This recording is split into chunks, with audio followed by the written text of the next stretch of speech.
Hey guys, it's Philip with Trade Genius, and welcome to another binary options outlook update. We're heading into the trading session, so early early morning update. Let's take a look at the ES charts real quick.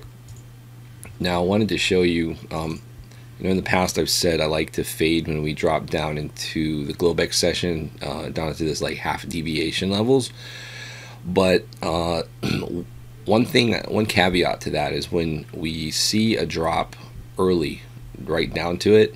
To me, that's always been a kind of a sign to lay off that trade for a little bit, because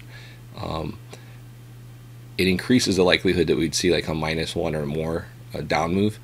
And because Amazon missed, the S&P is a little more heavy than even the Dow. The YM futures don't look as nearly as bad right now, technically speaking, as the ES does. So the other day we were looking at levels. If we go back to a 4-hour chart, okay, so let us zoom out. Okay, so again, looking at levels to watch, I think 2460. We bounced off that earlier, but I think a move down to 2450 area, I think, is going to be well within the cards even for tomorrow. That's not even the S2. If things really got hot and heavy, we could see 2440 tomorrow. That would not surprise me if that happened. And if you see here, we also have, if we look at notice how we have a, whoops, let me get you a proper line here. Notice how we have a bearish divergence on the oscillator. See, we're making lows here, but grinding higher up here with price, bearish divergence, and we're starting to see that break down. So there was a clue there too. I think the Amazon miss today is because I don't think that's done being absorbed by the market. So I think there's a risk for downside tomorrow. So I'm not eager to get into any longs, even though we are in like total buy the dip mode, and we did do that today, which we can go over. But I'm a little leery here. Okay, so we're gonna be a little more careful about doing that. Now today, in the advanced room, and we also I also brought this up. I was in the ETF room. If you look,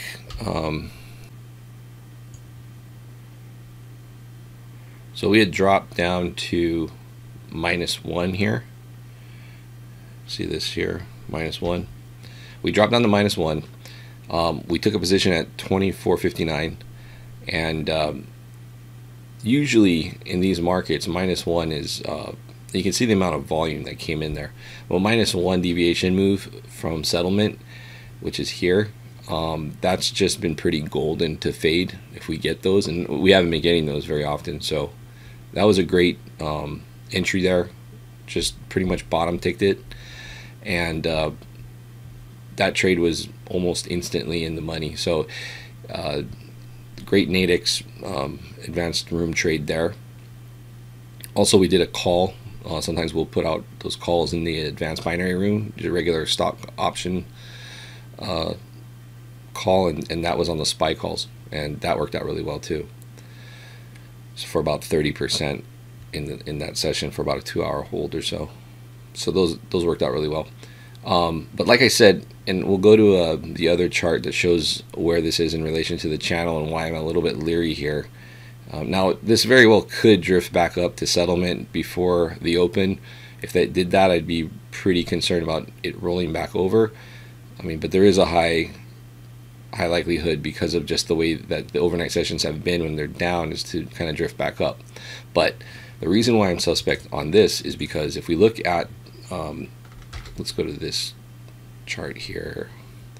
Okay, now normally when we see a breach high or low of the magic channel, I would, if this move had moved up to here or back to the midline, which is typically what it'll do, it'll consolidate and then continue up.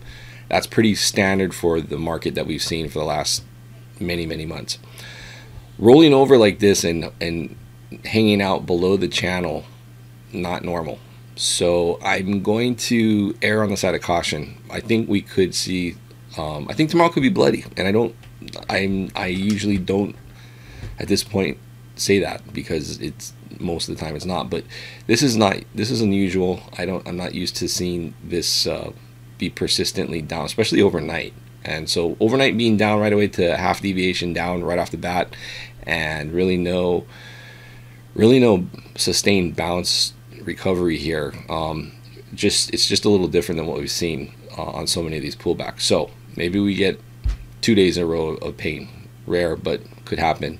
Now it could be that we do get more downside, and then going into month end they run it up and then continue back down after the month end run up is over. That would probably be my most likely scenario. Okay, so that's ES. Now, as I was saying, because the FANG stocks are in ES, they're the ones that are, as soon as there's trouble on 4 or 5 of those stocks, the whole index just gets impacted. Now, YM, you look at it relative to its deviation or its trading range. You see here that it's not anywhere near what we're seeing on the S&P 500.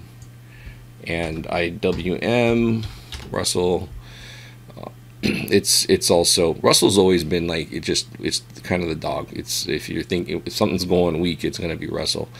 Qs tend to show a moment of weakness and then bounce right back, it seems like. So and then also let's look at you notice over here we have this is the purple line is ES, this other line is our yield curve.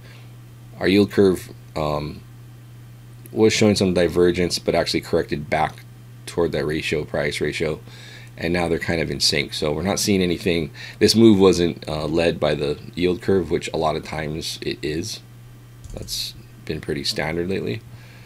Okay, let's look at commodities, and let's take a look also at the oil. So oil midline, so there's no extreme move relative to recent price action.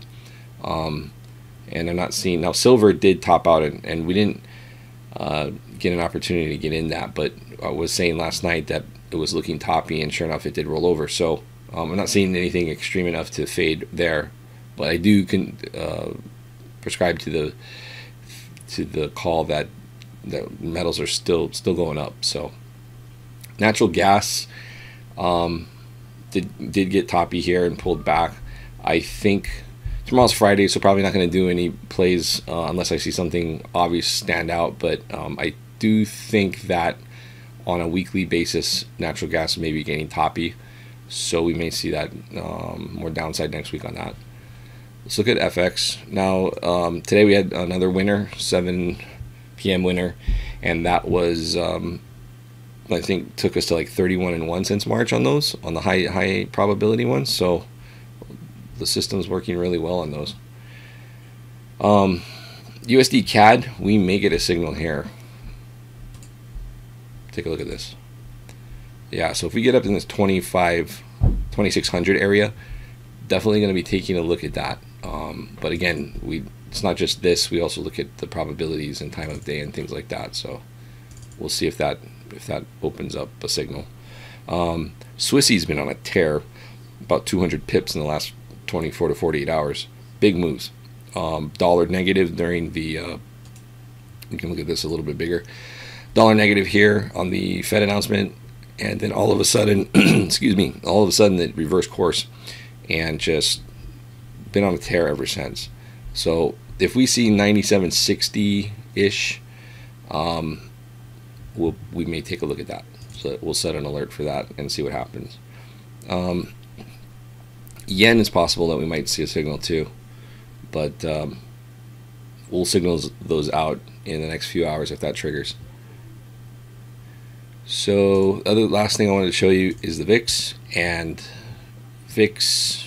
We are going to go back to oil. I wanted to show you guys something on that, but we are going to keep an eye on that. But before I do, I wanted to just get VIX out of the way. Now, if you remember, I said we got these interval spikes and we might be due, and I said maybe the next 2 days or something like that, and sure enough we got a spike. Now tomorrow, Friday session, you know, who knows, we might see this come up. But I was starting to smell this, you know, sometimes you, like I said, you just get these intervals. So it's showing some colors here. I don't think it's going to be very long lived. I think if it does spike up, I think it spikes down into next week, into month end. But next month could be interesting, very interesting. So that's it with VIX. Okay, now back to oil.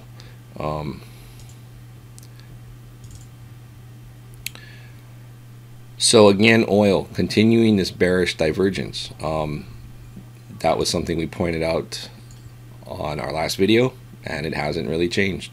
We're still seeing higher highs on lower oscillator readings. So it you know, here's this line represents our strike, and we're looking heavy. If this breaks down, I would expect. Now, this isn't really an accurate trend line. If we were to do an accurate trend line, that was more about just showing the. It is to that point, but if we do it here, okay, we're gonna break that. It looks really weak here. So again, I think we'll be eyeballing this, but we may have to manage this one a little bit. I'm just not seeing the flush. See, I thought this move here was gonna. This is what we were keen on, this move here, but they bought it. So gonna keep an eye on it, guys. But we may have to manage out of that one. We're gonna see what the move is overnight. If we get a move down here overnight, that could give us some room for some profit, and we just take profit early on this.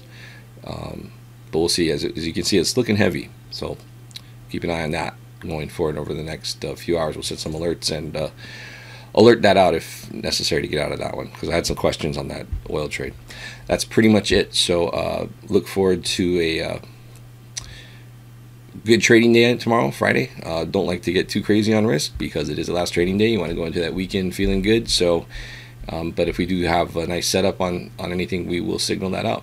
So if you got any questions, leave them below. Thanks for your time, guys, and have a great day and a great weekend. Take care. Bye-bye.